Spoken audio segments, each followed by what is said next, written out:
शैलपुत्री मैया रक्षा करो। ॐ जगज्जननी देवी रक्षा करो।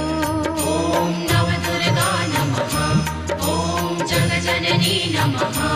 ॐ ब्रह्मचारिणी मैया रक्षा करो।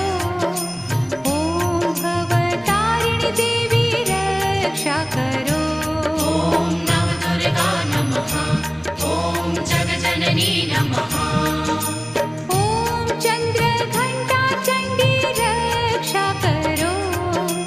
ॐ भयहारिणी मैया रक्षा करो।